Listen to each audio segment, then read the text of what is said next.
Assalamualaikum warahmatullahi wabarakatuh. Alhamdulillahi rabbil alamin wal aqibatu lil muttaqin wala udwana illa 'alal zalimin. Asyhadu an la ilaha illallah wahdahu la syarikalah al malikul haqqul mubin wa asyhadu anna Muhammadan 'abduhu wa rasuluh al mab'utsu lil alamin.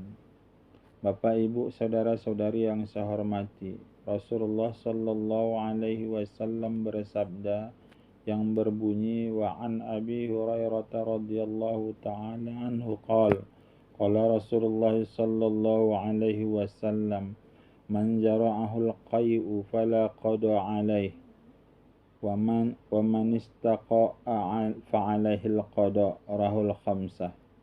Yang arti hadis adalah dari Abi Hurairah telah meridhai Allah Ta'ala daripadanya. Ia berkata, bersabda Rasulullah Sallallahu Alaihi Wasallam, barang siapa yang muntah tanpa sengaja, maka tidak ada qada puasa atasnya. Barang siapa yang menyengaja muntah, maka wajib dia mengqada puasanya. Hadis ini riwayatkan oleh ulama hadis yang 5.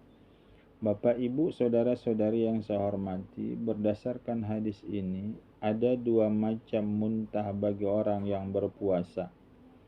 Yang pertama adalah muntah dengan tidak disengaja. Bagaimana dengan muntah yang tidak disengaja? Itu adalah muntah karena penyakit.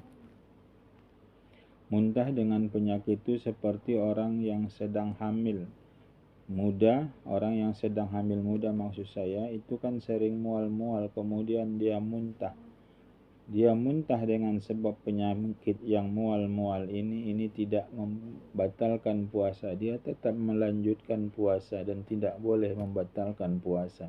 Kenapa? Karena dia muntah karena sebab penyakit. Dan yang kedua adalah muntah dengan sebab penyakit itu ada orang yang naik kendaraan.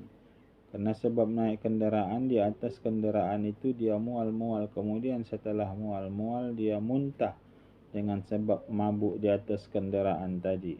Maka habis dia muntah, dia tidak perlu membatalkan puasanya. Dia melanjutkan puasanya.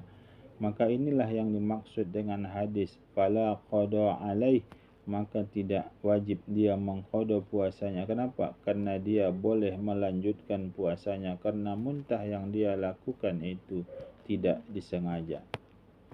Adapun muntah yang disengaja, disebabkan muntah yang disengaja itu adalah dipaksanya dia supaya dia muntah. Maka karena dipaksanya dia supaya muntah, kemudian dia muntah, maka ini termasuk membatalkan puasa. Orang yang muntah dengan sengaja, dengan memaksa muntah, maka batallah puasanya. Maka inilah yang dimaksud oleh hadis fa'alaihil qada, maka wajiblah dia mengqada puasanya. Sebagaimana penjelasan saya tadi, kalau muntah ya dengan disengaja, dipaksa supaya muntah, dijolok-joloknya tenggorokannya, kemudian dia muntah dengan sebab itu, maka batallah puasanya. Dan juga diperkuat dengan hadis yang lain, yaitu salasun la yuftiruna. Ada 3 perkara mereka itu tidak diperbolehkan berbuka.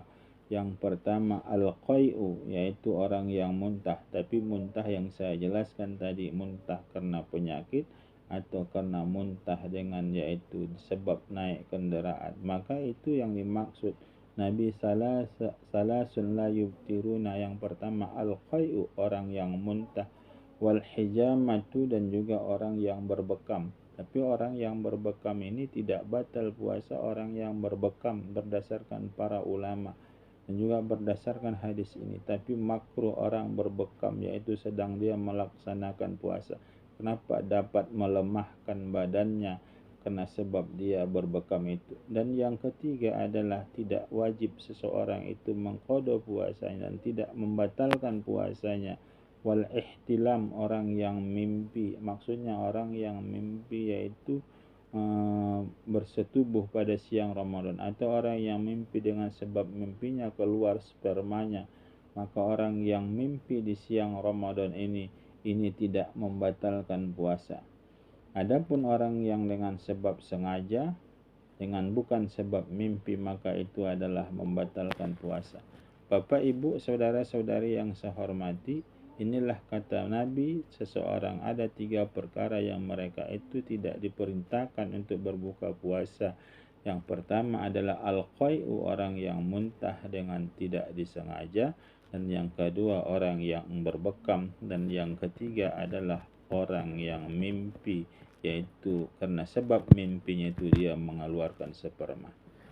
Bapak, Ibu, saudara-saudari yang saya hormati, ini saja dulu pertemuan kita kali ini. Terima kasih atas segala perhatian. Mohon maaf atas segala kekurangan. Wabillahi taufiq wal hidayah. Assalamualaikum warahmatullahi wabarakatuh.